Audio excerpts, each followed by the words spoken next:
મહાનગરપાલિકા દ્વારા આજે વિવિધ ઝોનની અંદર સાત શાળાના ખાતપટ પ્રસંગ આપ્યો છે. ઉપસ્થિત કેન્દ્રના જળશક્તિ મંત્રી, ગુજરાત પ્રદેશ ભારતીય જનતા પાર્ટીના પ્રમુખ અને આજે સાહેબે 5 વર્ષ પહેલા પ્રમુખ તરીકે ચાર્જ સ્વીકારેલો એટલા પ્રમાણે ટાઈને ગગડો વધાવી એટલા માટે કે એમના કાર્યકાળ દરમિયાન તાલુકા પંચાયત, જિલ્લા પંચાયત, નગરપાલિકા, મહાનગરપાલિકા, વિધાનસભા, લોકસભા આ તમામ ચૂંટણીની અંદર આપણો વિજય થયો છે.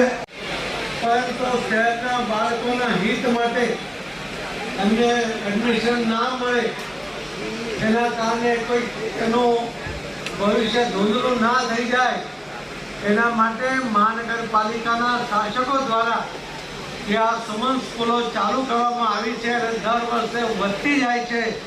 એના માટે હું મેયરશ્રી, એની ટીમ, સૌ કોર્પોરેટરશ્રીઓ, સૌ અધિકારીઓ, સૌ કર્મચારીઓ તમામને ખૂબ ખૂબ અભિનંદન આપું છું. હું તો એક સ્કૂલનું આજે ખાતમુહૂર્ત છે, પણ જાણે કે આજે લોકાર્પણ હોય, આજે જ આપના બાળકને સ્કૂલમાં દાખલ કરવાનો હોય, એટલી મોટી સંખ્યામાં આજે આપ સૌ અહીં ઉપસ્થિત થયા છો એ ખરેખર ખૂબ આનંદની વાત છે. આપના બાળકોને સારું શિક્ષણ મળી રહે એની જે ચિંતા તમે જે કરો છો એના જ કારણે આ સ્કૂલનું ખાતમુહૂર્તને તમે મહત્વ આપીને આજે અહીં આવ્યા છો. ખરેખર આપણે જે શિક્ષણ પ્રત્યે આપના બાળકોને ઉચ્ચ શિક્ષણ પ્રાપ્ત થાય, સારી ક્વોલિટીનું શિક્ષણ એને મળે એના માટે તમારા બધાની જે જાગૃતતા છે એને ખૂબ ખૂબ હું અભિનંદન આપું છું. સુરત શહેરની વાત હમણાં મેયરશ્રી અને સંદીપભાઈએ કરી. સુરત શહેર આખા વિશ્વમાં સૌથી ઝડપતું શહેર તરીકે 4થા નંબર ઉપર છે.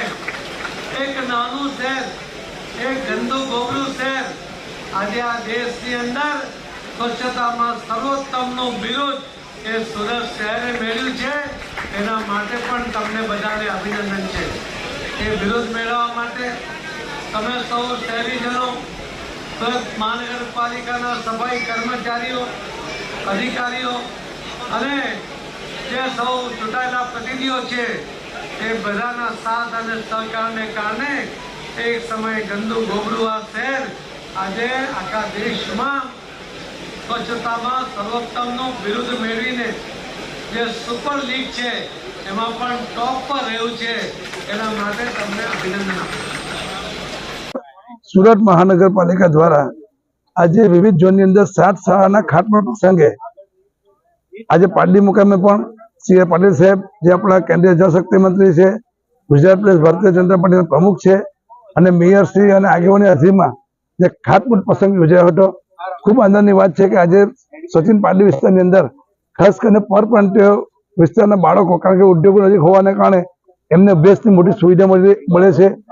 અને એની સાથે સાથે આજે સુરત મહાનગરપાલિકા સારું શિક્ષણ આપવા માટેની જે તેમની તૈયારી છે ને લગભગ 7 ભાષામાં શિક્ષણ આપે છે. ગુજરાતી, હિન્દી, મરાઠી, ઉડિયા, ઇંગ્લિશ એવી અલગ અલગ ભાષામાં શિક્ષણ આપવાની કામગીરી સુરત મહાનગરપાલિકા આખા દેશમાં એક જ મહાનગરપાલિકા કરી છે. ત્યારે એમને ખૂબ અભિનંદન આપું છું. આજે અહીંયા ખૂબ મોટી સંખ્યામાં લોકો ઉપસ્થિત છે, એમને પણ આભાર માનું છું.